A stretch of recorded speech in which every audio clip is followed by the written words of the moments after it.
Hello, welcome to my channel. I'm Jason White. This is Jason's Weird Reads, and today I'm going to be talking about the 6 books that disappointed me the most in 2021. As you may be able to tell from my channel, if you've been watching for a while, that I don't really like talking about negative things. I don't really like crapping over books very much.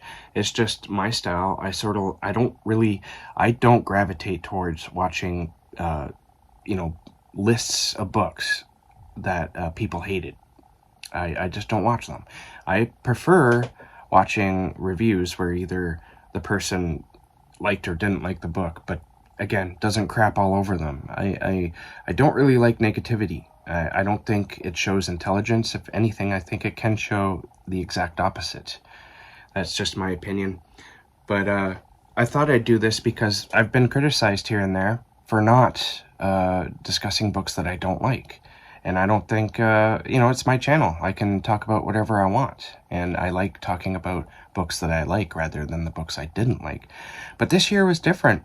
I ran into a lot of books that I just didn't like. And these are the top 6. Now, I realize that some of these books are loved by other readers. And that's absolutely fine. This is just my opinion. These books just weren't for me. It's that simple. Even when you're analyzing a book, even with a degree backing up your opinions, tropes, pace, characterization, and how well they are used within any book work for some while they don't work for others. You can have 2 of the most educated critics disagree on the same book about pacing and character, for example. And does that make any one of them right or wrong? No, it doesn't. Honestly, they can both be correct and wrong at the same time because it's the same thing. Opinions are subjective. So therefore, take what I say about these books, especially if they're your favorite books or you really enjoyed these books. Just take what I say with a grain of salt. All right, so the first book that I read this year that I really didn't like and yet I finished was Solaris by Stanislaw Lem. Now, there's one reason why I think I didn't like this book is because I was expecting something else, having watched the movie, the George Clooney movie. I actually enjoyed that. I don't know if I was expecting something of the same, but I don't know. The book itself kind of starts off promising with some weird things happening that honestly the science kind of ruined. That's not something I would say. I think it's just when you take these odd concepts of this planet that has its own consciousness that's affecting everything else around it, and then you just explain it away with science, that absolutely obliterates any sense of awe and wonder. And I was going into that book hoping for a strong sense of awe and wonder, and it kind of starts out that way, where you're just like, oh my god, this is awesome. But then what Stanislaw Lem gives to you in the beginning, he takes away and stomps it under his foot. It's like, no, we're not going there, buddy. Even though I kind of promised that we were. In at number 2, I have Rolling in the Deep by Myra Grant. It is the prequel to the first book, which was Into the Drowning Deep, which I read and really enjoyed. But Rolling in the Deep I did not enjoy. The reason why is because, Crystal from Fiber Artsy, she said it quite well when I was complaining about this book in a previous video, is that it's pretty much the same thing as Into the Drowning Deep. Rolling in the Deep almost mirrors that book, but to further my complaint on it is it didn't feel like a fleshed out book at all. It just felt like you're going through the plot points, and that's it. There was nothing else. There was no characterization. They were just there to serve the plot, and you could see it. And I was bored, and I hated it. I don't recommend it at all. But Into the Drowning Deep itself is a really great book. It was Rolling in the Deep was almost the mirror object of that book, except it was a lot less character, a lot less everything. It just fell flat on its face, in my opinion. In at number 3 here, I have Rotters by Daniel Kraus. And this book, it started off strong for me. I really enjoyed the dynamic between the father and the son, because the story is about the son. I forget his name. The main character. He loses his mother and is sent to his father to live until he's of age to where he can be on his own. But his father is really not the best choice to be raising this kid, because the father is not only, he's a gravedigger, and he's a bit of a drunk too. I really enjoyed that dynamic, because obviously there's going to be a lot of tension there. The father is sort of seen as like, a bad father. He left the family. He's a bit of, like I said, a bit of a drunk, and he's a bit of a deadbeat. And he wasn't there for his son, and suddenly his son is thrust into his life, and quite suddenly. So there's other aspects that come into play in this book that I really did not like. I wanted it to just remain a father and son story, and not go into all these other types of societies. It just fell flat on its face, in my opinion. Where it had a lot of steam and was going forward, it just moving the plot forward the way it was moved forward into something interesting and unique, into something that was just more mainstream stuff, typical mainstream stuff. It just ruined it for me. All right, in at number 4, we have The House of 100 Whispers by Graham Masterton, a master of horror. And from my understanding, he stopped writing horror to work on some crime books over the last few years. And this, The House of 100 Whispers, was his return to writing horror. And I did not like this book at all. I did not like it at all. From the very beginning, in the very beginning, you have this couple who are, I think they're renovating a house that they just inherited, and they lose their one of their kids. Their kids just disappears, and they don't act like parents who just lost their kid.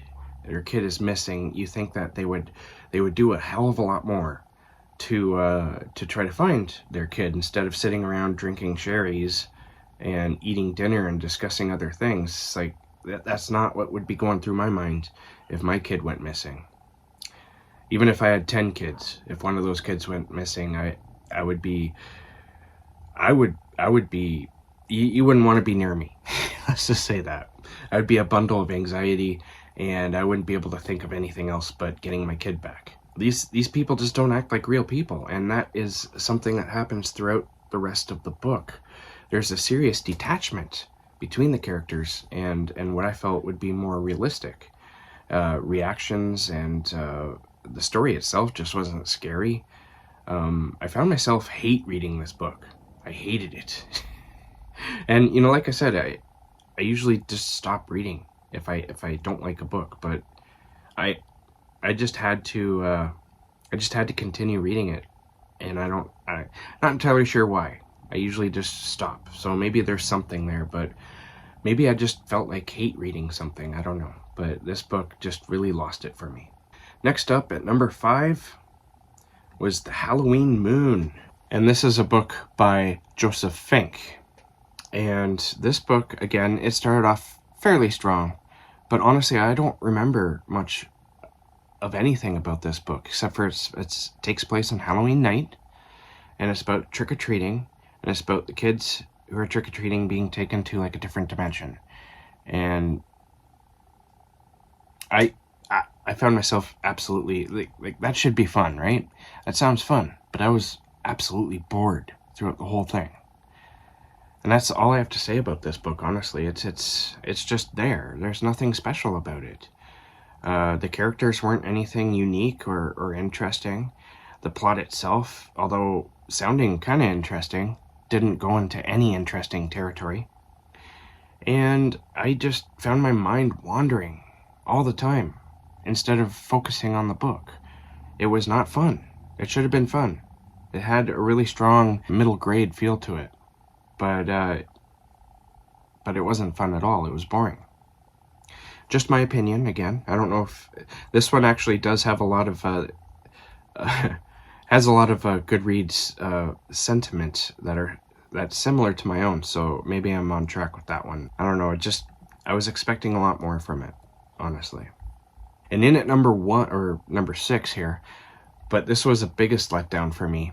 And that's Dracul by Bram Stoker's great-great-great-grandson, Dacre Stoker. He wrote this one with J.D. Barker. Now, this book, again, sort of like Rotters, it started out really strong. And only when the author, or in this case authors, felt like more was needed, I would say, honestly, they needed to scale back, because it's when you introduced more elements to the story, to the beginning story, which was just a piece of art almost. It was incredible. I was enraptured. And then you add in all these other elements that are taking you away from the darkness of the story and almost making it kind of ridiculous. It just lost its steam for me, and I started this book absolutely loving it and ended kind of hating it, to be honest with you. So I don't know where I stand with Dracul. It was honestly a huge letdown for me. I probably should have just stopped reading it about halfway through, but I wanted to push on to see if I could capture. I thought it was going to be, when I first started reading this book, I thought it was going to be like in my number 1 of the top books I read this year. And instead it made this list, which I usually don't do. Maybe I'm starting to get a little bitter about things. I don't know. But yeah, I did not like this book. And looking at it on Goodreads here, it has an average rating of 4.11. So I am definitely not on target with that. People seem to love this book. And maybe they just love it for the beginning. I don't know. The beginning is quite good. But then we get into what's actually going on, and I don't know, it lost some of its creepiness and lost some of its viciousness, honestly. There's just a few things, sort of like, well, actually not even sort of like, there's coming some twists at the end that sort of jabbed that stake even deeper into my heart, that made me feel this book was something special. I don't know. But, just finding out some of the characters' motivations and what was really going on, it just made me shake my head, and honestly, it got me kind of angry. I really didn't like this book. I don't know. I don't think I can say that anymore. All right, so I don't know how many times I'm going to do this, honestly, because I don't really, as I said at the beginning of this video, I don't like negativity. I don't even know why I did this video. I think maybe I did it to prove to myself that I can do it if I really want to. But I'm hoping that 2022 is filled with a lot more great books than the bad ones. And you won't hear me complain too much about the books I don't like reading, or I didn't like, because that's not what I do here. What I do here is I like to talk about books that I like. I don't know, maybe I'll start introducing more negativity into the channel. Tell me what you think down there in the darkness, if you think I should... whether or not I should be harsher on books that I don't like, rather than just not talking about them. All right, so thank you for watching. And if you liked what I did here today on this video, be sure to hit the like button, comment, and subscribe. Keep being safe. Keep being creative. And I'll catch you guys in the next bookish video.